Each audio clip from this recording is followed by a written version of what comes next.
بسم اللہ الرحمن الرحیم۔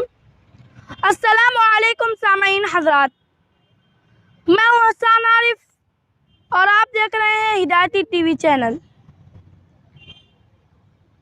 آج کا قصہ کچھ یوں ہے۔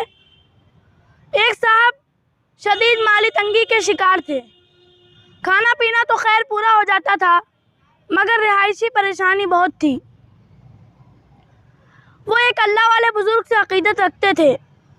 جب پریشانی بہت بڑھ گئی تو وہ بزرگ کے پاس تشریف لے گئے اور ان سے کہا، حضرت بہت پریشانی میں ہوں، کھانا پینا تو پورا ہو جاتا ہے مگر رہائشی پریشانی بہت ہے۔ ایک کمرے کا گھر ہے جہاں میں خود رہتا ہوں، میری بیوی، 4 بچے اور بوڑھی والدہ اور 2 بہنیں بھی ساتھ ہیں، اور خاندان کی ایک بوڑھی رشتہ دار بیوہ خاتون بھی میرے زیر کفالت ہیں۔ اتنے سارے افراد اور ایک کمرہ، بہت مشکل سے رہتے ہیں۔ بزرگ نے کچھ سوچ کر فرمایا کہ تمہارا مسئلہ حل ہو سکتا ہے۔ تم ایک کام کرو، ایک مرغا لاؤ اور اسے بھی کمرے میں رکھ لو۔ وہ صاحب فوراً گئے، ایک مرغا لیا اور اسے بھی اپنے ساتھ رکھ لیا۔ ایک ہفتے بعد وہ صاحب تشریف لائے۔ وہ پہلے سے زیادہ پریشانی میں تھے۔ انہوں نے کہا، مرغا تو رات بھر اور دن بھر چلاتا ہی رہتا ہے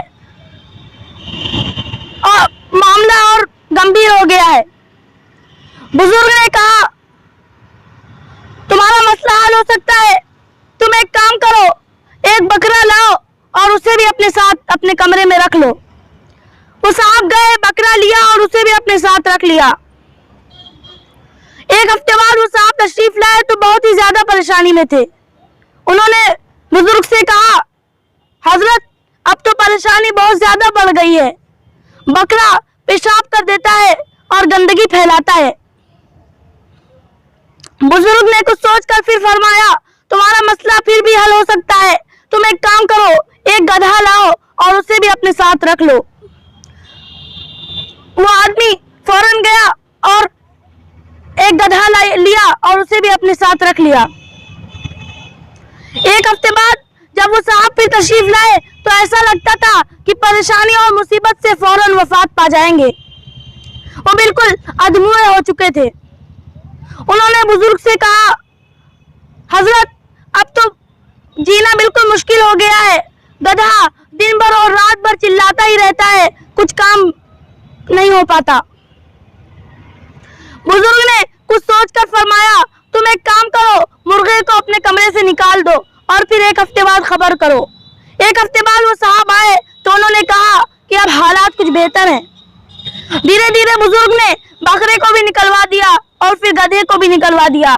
جب گدھا نکل گیا تو ایک ہفتے بعد وہ صاحب تشریف لائے تو ان کے ہاتھ میں مٹھائی کا ڈبہ تھا اور خوشی سے وہ پھولے نہیں سما رہے تھے۔ انہوں نے بزرگ سے کہا، اب حالات بالکل ٹھیک ہو گئے ہیں، گھر والے سب خوش ہیں اور خوشی خوشی زندگی بسر کر رہے ہیں۔ یہ کہتے ہوئے انہوں نے بزرگ کے ہاتھ میں مٹھائی کا ڈبہ پکڑایا اور وہاں سے چلے گئے۔ بزرگ نے کہا کہ اب اس کی گاڑی صحیح پٹری پر چل رہی ہے، اب یہ اور ترقی کرے گا۔ حضرات ذرا سوچئے، جب وہ صاحب پہلی بار بزرگ کے پاس تشریف لائے تھے تو وہ رو رہے تھے، اور جب آخری بار تشریف لائے تو ان کی آنکھوں میں خوشی کے آنسو تھے۔ حالانکہ وہی ایک کمرہ تھا اور وہی سب افراد تھے، نہ کوئی کم ہوا تھا نہ کوئی زیادہ ہوا تھا۔ جب پہلی بار وہ صاحب بزرگ کے پاس تشریف لائے تھے تو بزرگ نے یہ سمجھ لیا تھا کہ ان کی پریشانی کا سب سے بڑا سبب ان کا ناشکرا اور بے صبرا پن ہے۔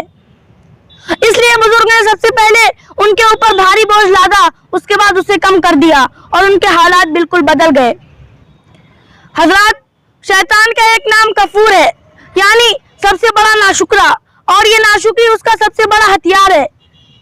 وہ دن بھر اور رات بھر لوگوں میں ناشکری بانٹتا رہتا ہے۔ آپ کے پاس جو سواری ہے وہ آپ کو اس سے بھی بڑی سواری کی لالچ دے گا، اس سے بھی اچھی سواری کی لالچ دے گا، تو آپ کو اپنی سواری حقیر نظر آئے گی اور تبھی ناشکری ہوگی، اور جب ناشکری ہوگی تو اللہ تعالیٰ ساری رزق سے برکت چھین لے گا۔ اس لیے ہمیں چاہیے کہ ہم شیطان کے اس ہتھیار سے باخبر رہیں اور اس کے وار سے بچیں اور کبھی ناشکری نہ کریں. آخر میں اللہ تعالیٰ سے دعا ہے کہ اللہ تعالیٰ ہمارے اندر سے ناشکری کو بالکل ختم کر دے. آمین.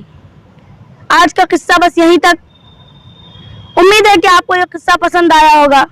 اگر آپ کو یہ قصہ پسند آیا ہے تو ہماری ویڈیو کو لائک کریں, ہمارے چینل کو سبسکرائب کریں اور بیل آئیکن کو پریس کرنا نہ بھولیں تاکہ ہماری نئی آنے والی ویڈیوز آپ تک پہنچتی رہیں. شکریہ. جزاک اللہ.